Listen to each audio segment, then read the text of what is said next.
भाई में सारे भाई बहनों को इस आराधना में मैं स्वागत करता हूं। परमेश्वर आपको बहुत बहुत आशीष दे।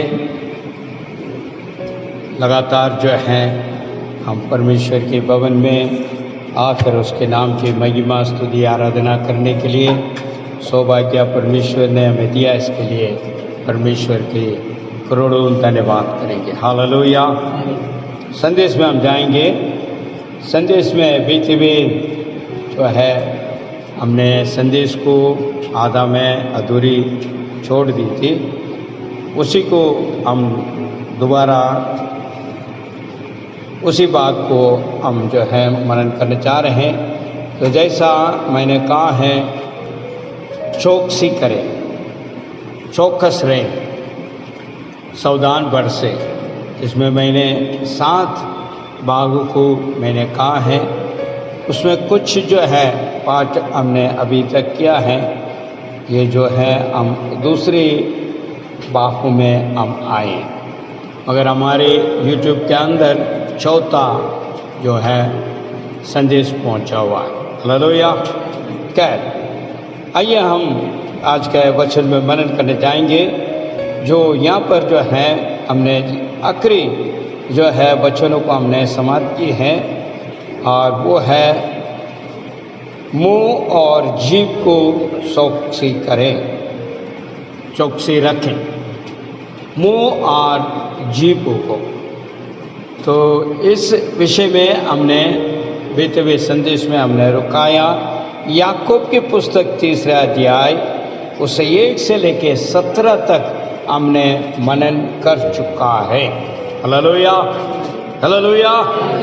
सो जीभ किस प्रकार है और मुंह किस प्रकार उसको कार्य में लेकर आते हैं, इन बातों को हम स्मरण कर रहे हैं। बीते हुए समय पे कई बातों को हमने इस विषय में हमने मनन की, और जो है उसके बाद हमने वचन को लिया और 17वां वचन का आधार पर हमने समाप्ति भी की। आज उसी से थोड़ा से आगे बढ़कर जो मैं आपको ले जाना चाहता हूँ, अपने मुंह और ज़ुबान किस प्रकार हैं और किस प्रकार उसको जो नाम दिया गया है और वो क्या कार्य कर सकता है, उसके बारे में हमने अच्छा से याकूब की पुस्तक 3 अध्याय 1 से लेके उसके बीच में अपने 8 को देखा, उसके बाद 5 को देखा, उसके बाद 13 और 17 को भी हमने मनन की। आज दोबारा उसी बातों को लेकर चलना चाहता हूँ। मुंह और जीभ को चौकसी करें, जो चौकसी रखें। तो उसमें ऐसा है, आपको जो है भजन संहिता 52 उसका 2 मेरे लिए पढ़ें। भजन संहिता 52 का 2। तेरी जीभ तो विनाश गढ़ती है, हे छल के कार्य करने वाले, वह पहले उस्तरे के समान है। दोबारा भजन संहिता 52 का 2। जी। तेरी जीभ केवल दुष्टता करती है, दोस्ता करती है, साफ भरे हुए उस्तरे के समान वह छल का काम करती है। छल का काम करती है। इसलिए परमेश्वर को वचन क्या सिखाता, अपने मुंह और जो है जीभ को क्या करना चाहिए, संभालना चाहिए, चौकसी रखना चाहिए। ये बहुत ही अवश्य जरूरत है विश्वासी जन के लिए। जब हम बोलते हैं तो ध्यान से आपको बोलना जरूरी है, क्योंकि हमारे शब्द वो शब्द हैं सामर्थ्य वाला। बीच में मैंने बताया परमेश्वर ने हमारे जीभ के अंदर उस प्रकार जो सामर्थ्य रखा है, जो ईश्वर के अधिकार को कहने के लिए। हालेलुया। क्योंकि आप और मैं परमेश्वर को ओर से चुने हुए लोग हैं। इसलिए परमेश्वर का वचन हमें कहता है, आशीष का वार्ता को तो हमेशा बोल, और इसी जीभ के द्वारा परमेश्वर के नाम के हमेशा महिमा करते रहे। मीठा और खारा पानी एक ही सोता से नहीं निकलते। हमने बीते बीते संदेश में हमने सारी चीज़ें हमने मनन कर चुका है। मैं नहीं चाहूँगा दोबारा जो याकूब में चाहें क्योंकि हो सकता है आपने जाकर अपने घर में पढ़ा हो, अगर नहीं भी पढ़ा हो तो दोबारा मैं कहना चाहूँगा याकूब के 3रा अध्याय उसका पहले से लेकर 17 तक वचनों को आप जाके दोबारा पढ़ें और उसको मनन करें, ताकि पता लग जाएगा हमारा जीव किस प्रकार है। मगर पवित्र बाइबल हमें कई बातों को चौकसी करने के लिए कहता है। वो चौकसी करने के एक कारण क्या है, तो हम अपने शब्दों को सही वार्ता में हमको इस्तेमाल करना है। क्योंकि देखिए उस जीव का अंदर कई बातें हैं, वही यहाँ पर हम देखा है भजन संगीता 52 उसका जो है 2 में हम पढ़ रहे हैं। और आगे भी जो है इस प्रकार जो है वचन लिखा है भजन संगीता 140 उसका 3। भजन संहिता 140 का 3। वे अपनी जीभ को सांप की तरह तेज करते हैं, उनके होठों में करेंट का विष है। यहाँ विषय करके कहता है, पहले हमने देखा है उसके जीभ में तलवार जैसा है, काटने जैसा आता है। यहाँ पर जो है हमने भजन संगीता में देखा 52:2 में तलवार का जैसा चलता है, उस प्रकार काटने का काम करता है। और यहाँ पर कहता जो सांप के जैसा जहर भरा हुआ है, जीभों में जहर भरी हुई है, और वो जीभ है यहाँ पर उस बातों को यहाँ पर बताते। इसलिए आपका मुझे बहुत ही ज़्यादा चौकसी रखना है बोलने का पहले। जो भी मन में आया वो नहीं बोलना है, नहीं बोलना है। हमको बोलने को पहले समझना है, उसके बाद बोलना है। क्योंकि जीभ के अंदर इस प्रकार है, उसी बातों को यहाँ पर कहता है। यहाँ पर और एक बातों को देखिए जरा, जो यिर्मयाह का पुस्तक का अंदर 9वां अध्याय 8वां वचन। यिर्मयाह 9 का 8। जी, उनकी जीभ काल, उनका जीभ काल के तीर के समान बेचने वाली है, उससे छल की बातें निकलती है। वे मुंह से तो एक दूसरे से मेल की बात बोलते हैं, पर मन ही मन एक दूसरे की बात में लगे रहते हैं। यहाँ अभी जीभ के बारे में आपको बता रहे हैं, तो लोगों को आपको पहचानना है। जो आपसे बात करते हैं उनके बारे में भी आपको समझना है। क्योंकि कई लोग, कई किस्म के लोग हमारे बीच में है संसार में। सभी जो है भली बातों को कह रहा ये नहीं कह सकता। इसलिए जीभ के जो है शब्दों को आपको समझना है। एक बार पीछे पढ़िए आप कह रहे उनकी जीभ, उनके जीभ प्राणघातक तीर है, प्राण घातक तीर है। वे छल की बातें करती वो है, छल के बातें करते हैं अपने मुंह से तो अपने मुंह से, तो वे अपने पड़ोसी से मेल की बातें अपने पड़ोसी से मेल के बातें करते करता हैं, है, परंतु मन ही मन उसके विरुद्ध घात लगाता है। विरोध। देखिए क्या है, वो कहता है मेल तो करने के लिए, मगर उनके मन के अंदर की बातें और जीभ में निकल कर आने वाली बातों को नहीं समझ पा रहे। इसलिए आपको जो है सुनने में भी ध्यान देना पड़ेगा, बोलने में भी ध्यान देना पड़ेगा। हेलो, इसलिए विश्वासी जन के लिए परमेश्वर का वचन कहता अपने जुबान को संभालो। जब आप शब्द कहते हैं तो आपको संभालना जरूरी है। इसलिए मुंह की बातों को यहाँ पर कहता, दाऊद इस बात को कहता। थोड़ा सा और आगे जाके देखते हैं हम, दूसरी जो शामुएल की पुस्तक उसके जो है 23 उसका 2। दूसरा शामुएल 23 का 2। यहोवा का आत्मा मुझ में होकर बोला और उसी का वचन मेरी जीभ पर था। आमीन। यहाँ क्या कहता है दाऊद, इस प्रकार कहते हैं वहां पे। यहाँ पर हम देखते हैं तो सब जो है शामुएल की पुस्तक का अंदर वो बात भी यहाँ पर हमको मिल सकते हैं। पीछे बढ़िएगा। यहोवा का आत्मा यहोवा का आत्मा होकर बोला, मुझ में होके बोला, उसी का वचन मेरे मुंह में आया। हेलो, जब पवित्रवान जो है धर्मी जन परमेश्वर के विश्वास करने वालों के लिए ये शब्द है परमेश्वर के आत्मा से जो वचन परमेश्वर का उसी को बोले। हेलो, आज विश्वासी जन फालतू बातों में बहुत गंभीरता, बहुत ज्यादा समय को व्यर्थ करता है, बहुत ज्यादा, सबसे ज्यादा व्यर्थ बातों में। इसलिए अपने मुंह और अपने जुबान को आप काबू करें, संभालें। दूसरी बातों में कहते हैं, कुछ लोग इस प्रकार है, संसारिक गीतों में, सांसारिक कार्य में, सांसारिक जो है हर चीजों में अधिक से अधिक सुनना चाहते हैं और बोलना चाहते हैं, बहुत ही समय व्यर्थ करते हैं। उनके अंदर पवित्र आत्मा का शब्द नहीं निकल पाएगा, न वचन उनके जीवन में कार्य करने वाला। इसी वचन के आधार पर इसी बातों को कहता। दोबारा एक और बात कुछ ले पड़ा, यहोवा का आत्मा मुझ में होकर बोला, और उसी का वचन मेरी जीभ पर था। विश्वासी जन के जीवन का अंदर इस प्रकार होना चाहिए। अगर इस प्रकार को होगा तो आप फालतू बातें नहीं करोगे। हमको कोई जरूरत नहीं अड़ोस पड़ोसी का, न किसी और का, न किसी और बातों का, नहीं करेगा। सदैव आपका हृदय में परमेश्वर की आत्मा बोलेगी।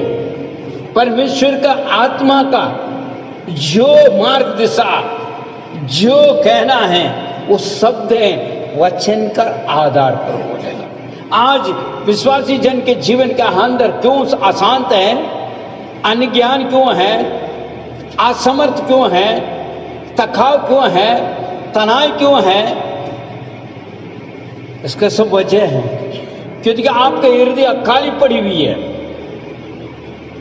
परमेश्वर यीशु ने जो मत्ती के अंदर लिखे हुए सुख समाचार में कहा है, जब तुम परमेश्वर में प्रवेश करते हो, ईश्वर को मानने लगते हो, तो जो है परमेश्वर के वचनों को जो ग्रहण करने के लिए भवन आते हो, तो तेरे बंधन खुल जाती है, तेरे अंदर का अंधकार शक्तियां हैं वो बाहर निकलता है, बाहर निकल जाती है। वो बैठ नहीं सकता, वो चला जाता। उस व्यक्ति का जीवन का अंदर से वो अशुद्ध आत्मा, वो अंधकार आत्मा, इस प्रकार जो क्रिया कार्य करने वाले हैं, यदि परमेश्वर के पास आते हैं, परमेश्वर उसे जो हटाता है। हटने के बाद एक शौकीन बात है, वो तो चला जाता है। जाने के बाद वो इंतजार करता है। क्यों इंतजार कर रहा है? कोई वचन निकाले उसको मत्ती के अंदर से। क्यों इंतजार कर रहा है?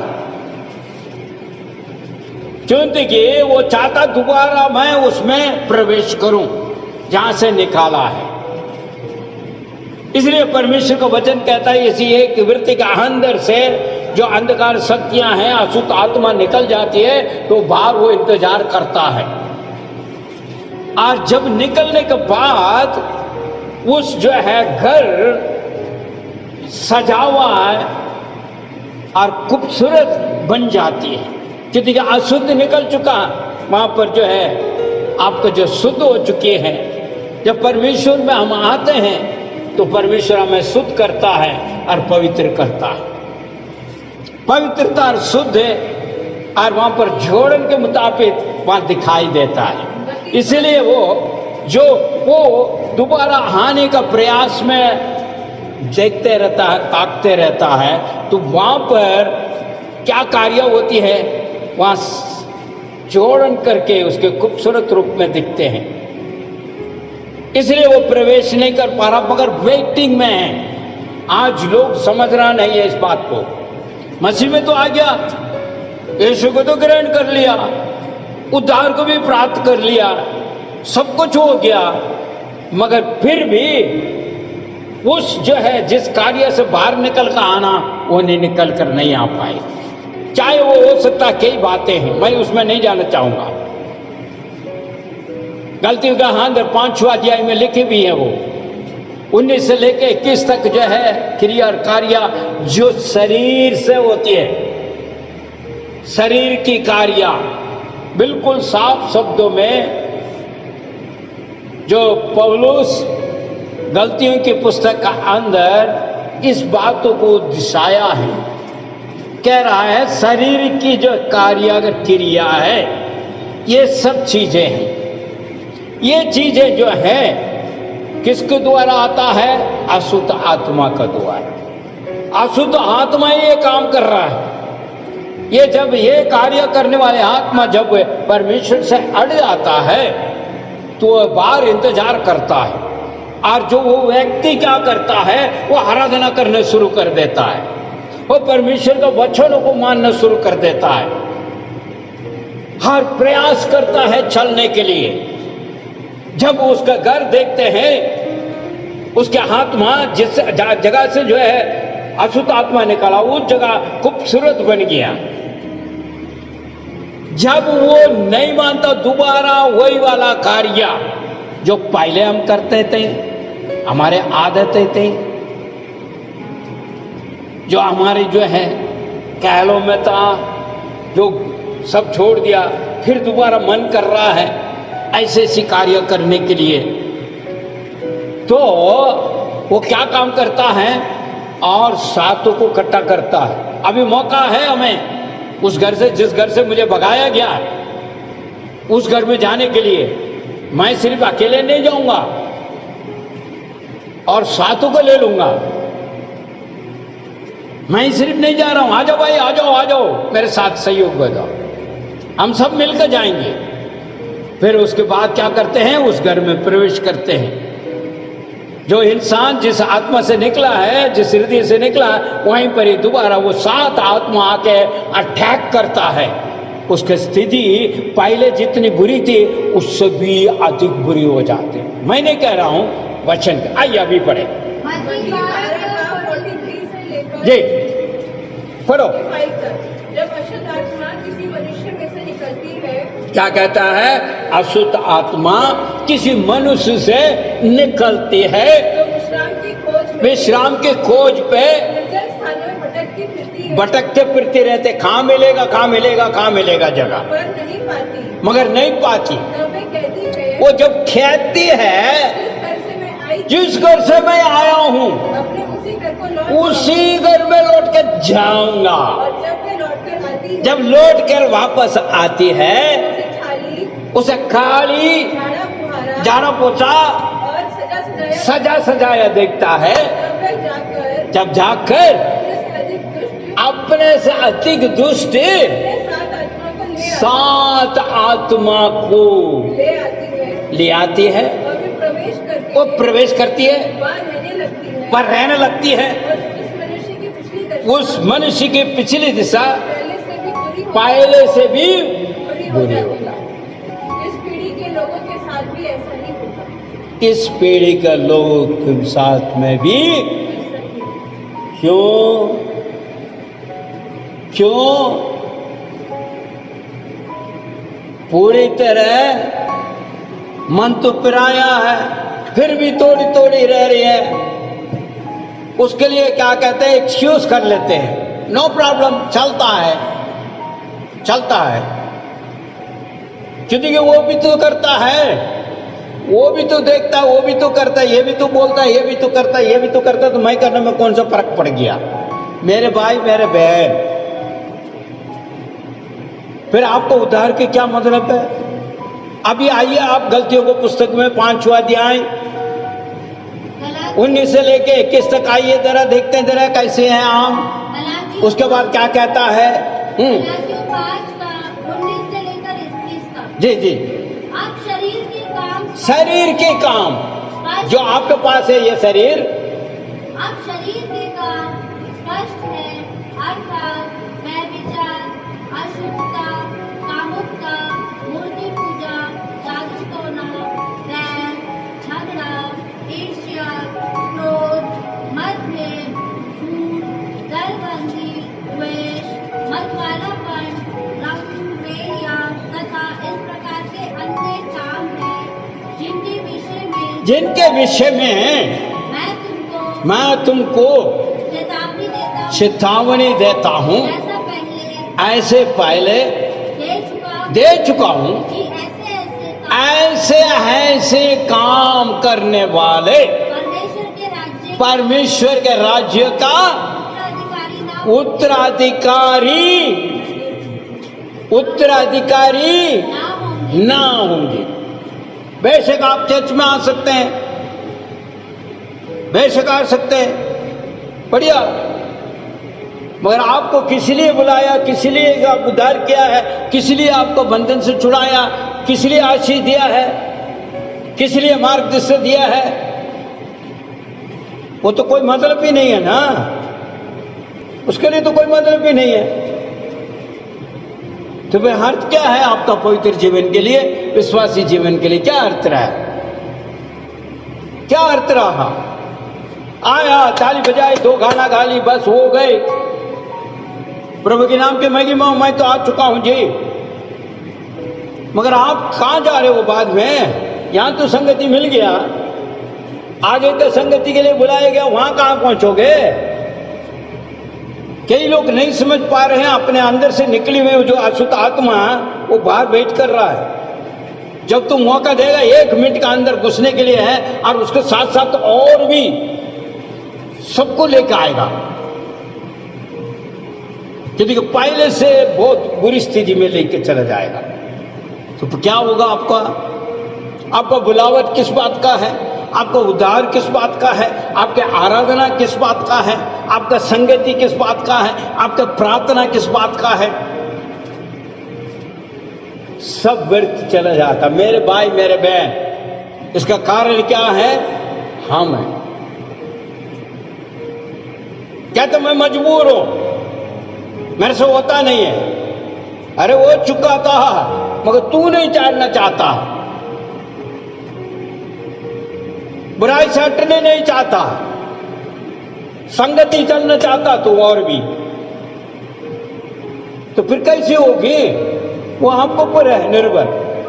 फिर भी पौलुस इस बात को कहता है, पहले भी मैंने चेतावनी दिया है, तुम परमेश्वर का आने का पहले ऐसा ऐसा काम नहीं करना, ऐसा करोगे तो तेरे को स्वर्गराज में वारिस नहीं बन सकता, तो यहीं कहीं रह जाओगे,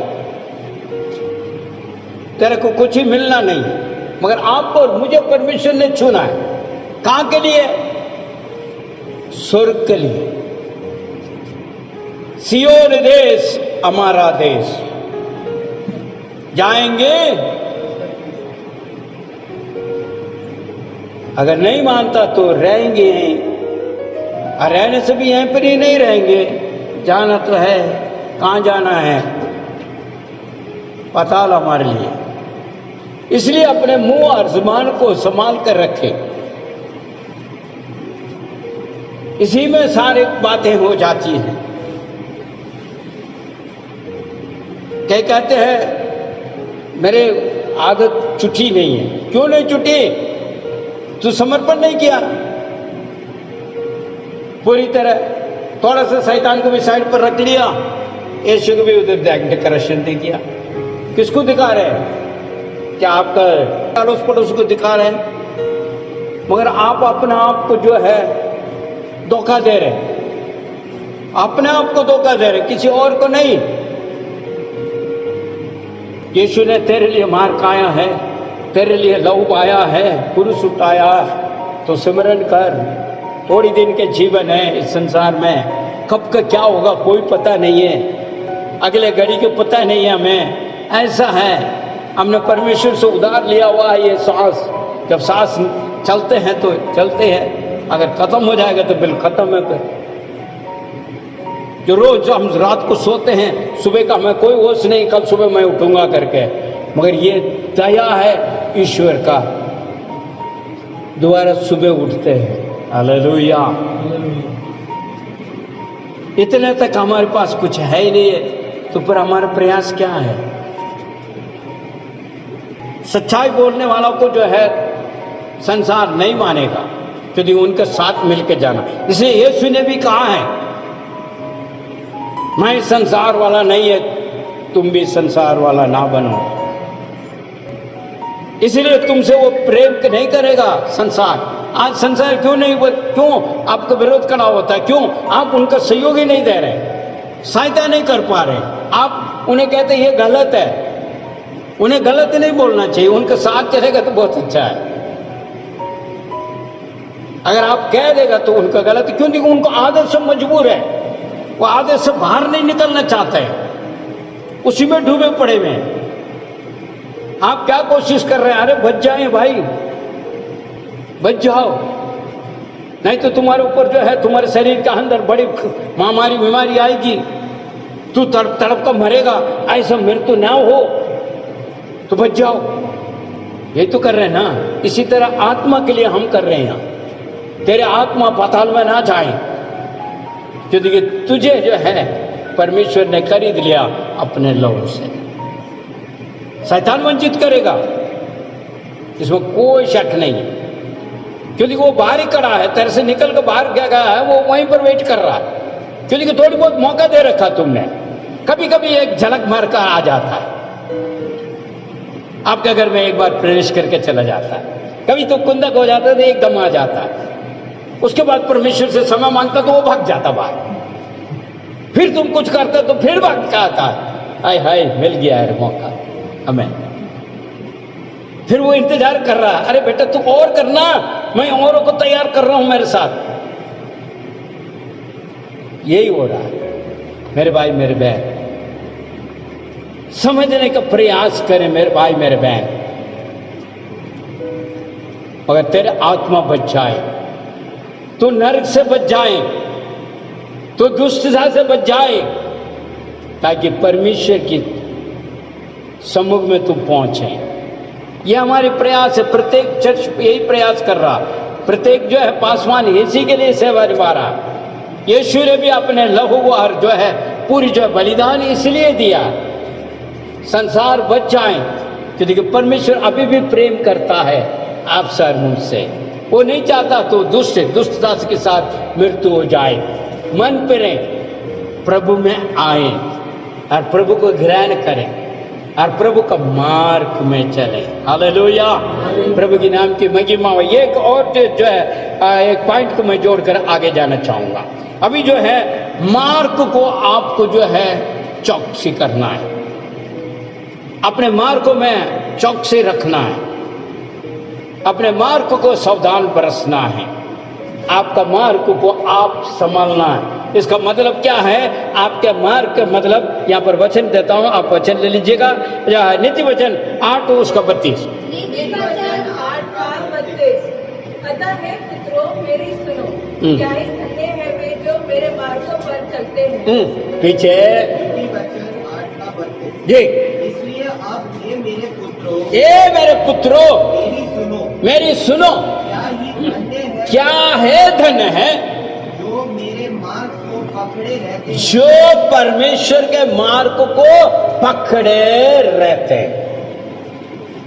अब परमेश्वर का मार्ग क्या है? क्या कहता है यीशु ने? मार्ग और सत्य जीवन। फिर किसके मार्ग को पकड़ना है? परमेश्वर यीशु के मार्ग को पकड़ना। मार्ग क्या है? वचन है।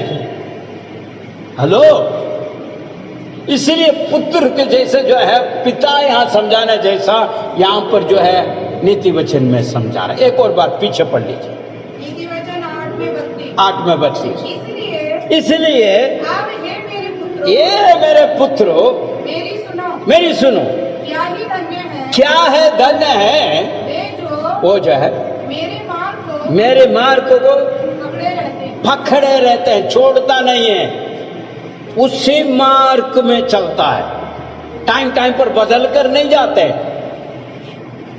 एडजस्टमेंट नहीं होते, ये भी चलता वो भी चलता नहीं, सीधी मार्ग जो परमेश्वर ने दिया और जो परमेश्वर के मार्ग है उसी में पकड़े रहता है। इसलिए यहां पर जो है आपको जो निर्गमन पुस्तक का अंदर देखा होगा, जो परमेश्वर को मानने वाला को कितना पीढ़ी पीढ़ी तक आशीषित रहते हैं।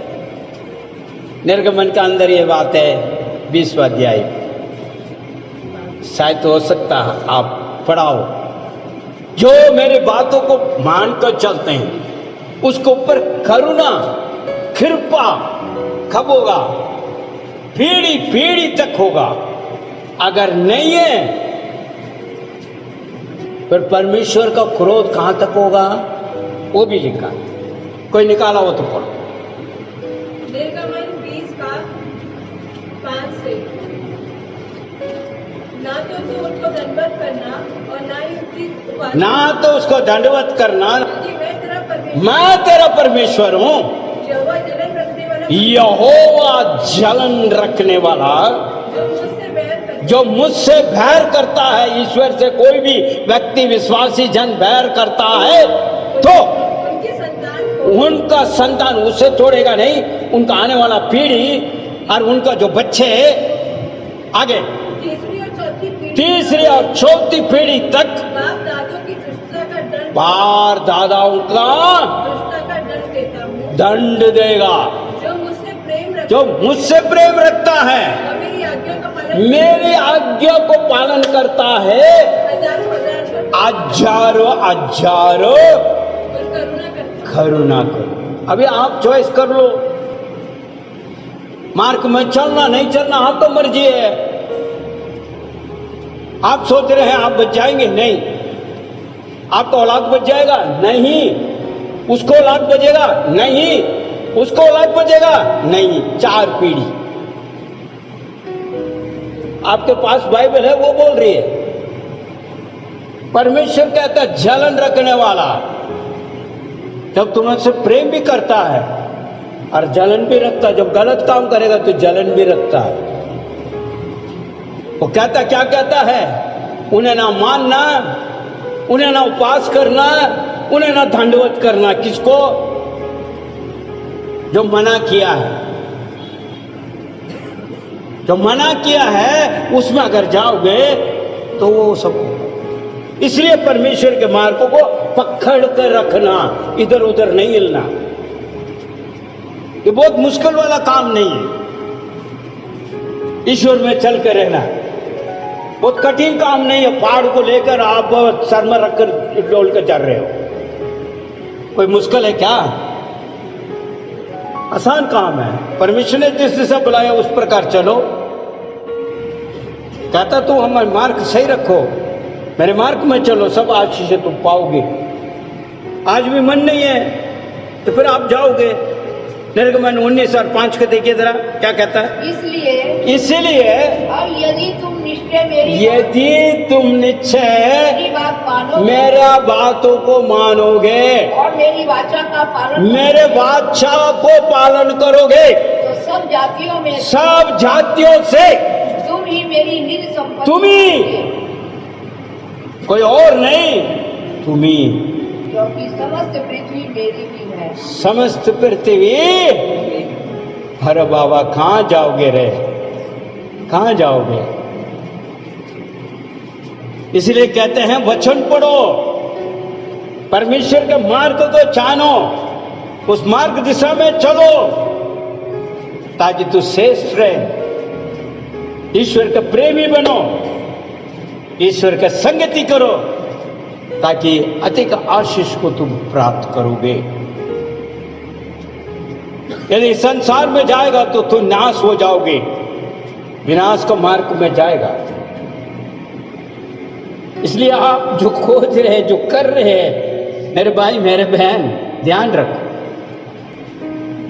वचन को तो अगर मानते हैं बहुत अच्छी बात है, नहीं मानते हैं तो वो ये क्या कहते हैं? निर्गमन 19:5 निकाला कोई?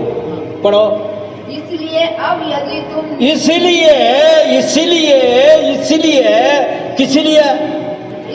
अब यदि तुम ये भी यदि तुम तो निश्चय मेरी बात मानोगे, क्या कहते हैं?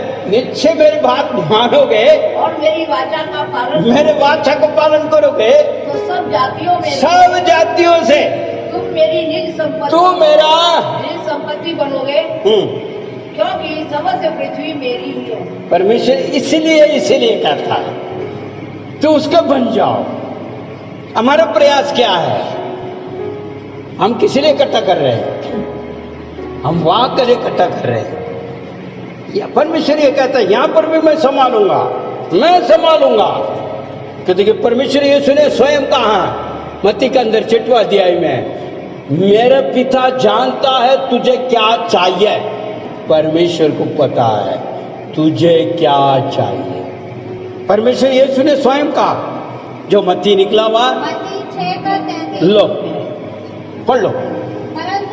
परंतु तुम पहले परमेश्वर के राज्य को और उसकी धार्मिकता उसका धार्मिकता को खोज पे लगे रहो। तो ये सब वस्तुएं तुम्हें दे दी जाएगी। दे दी जाएगी। परमेश्वर ने कहा है खुद। हालेलुया, आमीन। अपने मन तन सब सौंपना है, उसके मार्ग को वो पकड़ कर रखना है, उस मार्ग में चलना है। तो परमपिता सब जानता है कब तुझे चाहिए, कब मैं देना, कब तुम्हारे लिए वो सही टाइम है। समय को भी, चीजों को भी वो निर्णय करता, आप नहीं, मैं नहीं। क्योंकि ऐसे का अंदर एक वचन ऐसे भी है, तुम्हारा सोच मेरे सोच एक समान नहीं है, तुम्हारा मार्ग मेरे मार्ग एक किस्म का नहीं है। जमीन और आसमान है, उस प्रकार का फर्क है। यशायाह 55 का 1। जी, यहोवा कहता है यहोवा कहता है मेरा विचार सोचे और तुम्हारे विचार तुम्हारा विचार एक समान नहीं, एक समान नहीं है। ना ही तुम्हारे मार्ग ना तुम्हारे मार्ग और मेरे मार्ग मेरे मार्ग एक जैसा है। क्योंकि मेरे और तुम्हारे मार्गों में और मेरे और तुम्हारे सोच विचारों में आकाश और पृथ्वी का अंतर है। अंदर हमारा सोच में चलेगा क्या, हमारे विचार में चलेगा क्या? मार्ग को चौकसी करे, पकड़ कर, कौन सा मार्ग, उसी मार्ग को पकड़कर उसी मार्ग में चले।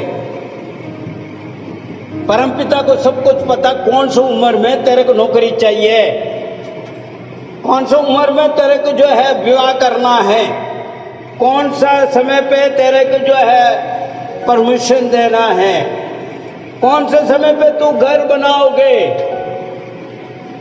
कौन सा समय पे तेरे औलाद पैदा होगा, और कौन से समय पे तू छुट्टी संसार को देके टाटा करके जाओगे। यहां तक है भाई।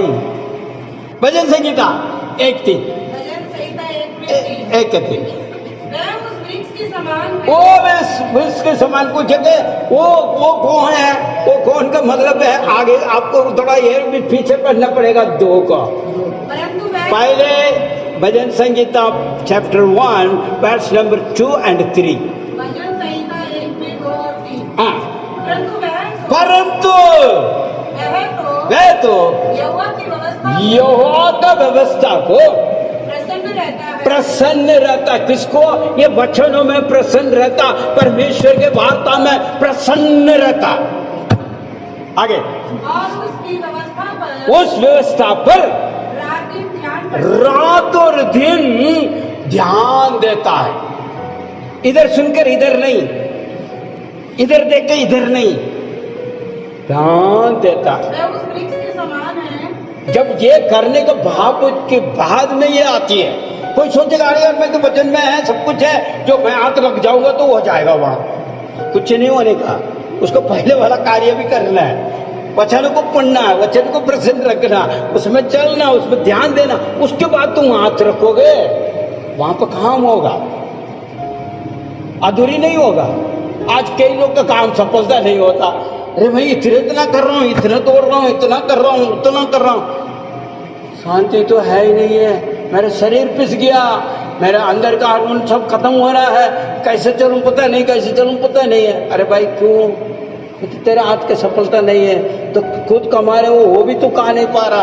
कुछ लोग हो रहे, कहीं हाँ हो रहा, कहीं यहाँ हो रहा, खुद को भी नहीं हो रहा। वजह क्या है? वो भी इसी में है। पढ़िए बहन, 2 में पढ़िए बहन, 2 से आगे पीछे। परंतु वह तो यहोवा की व्यवस्था से प्रसन्न रहता और उसकी बहती नालियों के किनारे लगाया गया है और अपनी ऋतु में फलता है और जिसके पत्ते कभी मुरझाते नहीं, इसलिए जो कुछ वह पुरुष करे वह सफल होता है। जो कुछ वो पुरुष करे तो सफलता होगा। जो कुछ वो पुरुष करे, आप जो करना चाहेंगे वो होगा। उसका पहले का कार्य अपने मार्ग वचन के ऊपर आज्ञाकारी ईश्वर के प्रसन्न करें, फिर आप काम कीजिए। देखिए सफलता आता है कि नहीं। यहाँ दो गेम खेलते हैं, कभी इधर का कभी उधर को, वो सफलता नहीं प्राप्त हो, डूब जाओगे, डूब जाओगे। इसलिए ध्यान रखें, अपने मार्ग को सही पकड़ कर चले। परमेश्वर आप आज दे। आंखों को बंद करें, सर को झुकाएं, हम प्रार्थना करें। प्रभु महान परमेश्वर, हम तेरी धन्यवाद स्तुति करते हैं।